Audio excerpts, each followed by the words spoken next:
अली मोहम्मद ख़ान शुक्र अल्हम्दुलिल्लाह आज 80 दिन के बाद रिहा हुए हैं। गले में पाकिस्तान का परचम डाले वो बहुत ही एतमाद के साथ जेल से चलते हुए, बड़े ही एतमाद के साथ चलते हुए वो घर वापस गए हैं। कप्तान के साथ वफ़ादारी की है, बहुत कम लोगों ने ये वफ़ादारी की है। उन्होंने वफ़ादारी की है, वफ़ादारी की कोई कीमत होती नहीं है, लेकिन जो मोहब्बत आप उनको वापसी में दे रहे हैं तो ज़ाहिर बात है उनका हौसला बढ़ाएगी। और दूसरे वफ़ादार जो इस टाइम जेलों में जिनको आपको नहीं भूलना, उनमें आपको याद होना चाहिए मियाँ महमूद रशीद हैं, उनमें सेनेटर एजाज़ चौधरी हैं, उनमें डॉक्टर यास्मीन राशिद हैं, उनमें उमर चीमा हैं, उनमें हमारे फरदौस शमीम नकवी हैं, उनमें और बहुत सारे काबरीन हैं। शहरियार रफीदी भी अभी हैं, मैं उनके बारे में आपको बताता हूँ उनके साथ क्या हुआ, क्योंकि उनको भी रहा नहीं किया गया।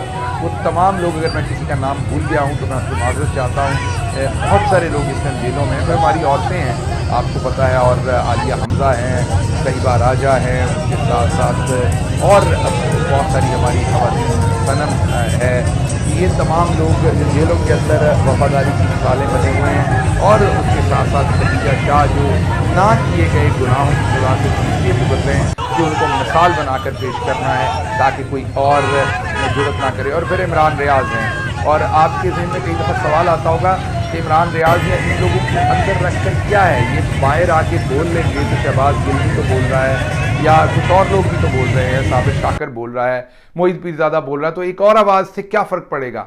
असल इसका ऑब्जेक्टिव और होता है, आपको ये समझने की ज़रूरत है। मैं आपको बताता हूँ कि इसका ऑब्जेक्टिव क्या होता है। इमरान रियाज़ की एक आवाज़ बंद करना सिर्फ इसका ऑब्जेक्टिव नहीं होता। जब तक इमरान रियाज़ अंदर है तो वो तमाम पाकिस्तान के मीडिया के ऊपर एक काला कपड़ा लटकाया हुआ है। इमरान रियाज़ के अंदर की रोशनी में बहुत सारे लोग डरे हुए हैं, उनको लगता है हमारा अंजाम भी ये होगा, और वो चुप है। तो इमरान रियाज़ को असल में अंदर इसलिए रखा गया है कि उस डर से बाकी बाहर वाले चुप रहेंगे। ये मसला नहीं है। मेटाफोरिकली अगर आप देखें तो एक आवाज़ अगर, और जारी बात है वो एक तवाना आवाज़ है, ये मैं नहीं कह रहा कि उनकी आवाज़ का कोई फ़ायदा या नुकसान नहीं, बहुत फ़ायदा है, बहुत तवाना आवाज़ है। लेकिन जहाँ 3-4 आवाज़ें और काम कर रही हैं, 5 या 7 या 10, उसमें एक इमरान रियाज़ की आवाज़ भी जो बहुत तवाना आएगी, तो उससे प्रोपोजिशन का उतना बड़ा फ़ायदा नुकसान उनको नहीं है। फ़ायदा नुकसान देखने वालों को, असल फ़ायदा और नुकसान उनको ये है कि उनको अंदर रखने की वजह से बाकी तमाम लोगों को डराया हुआ है, सहमाया हुआ है, और वो चुप हैं और आपको उसके असरात नज़र भी आ रहे हैं। तो ये मकसद है इन तमाम लोगों को अंदर रखने का।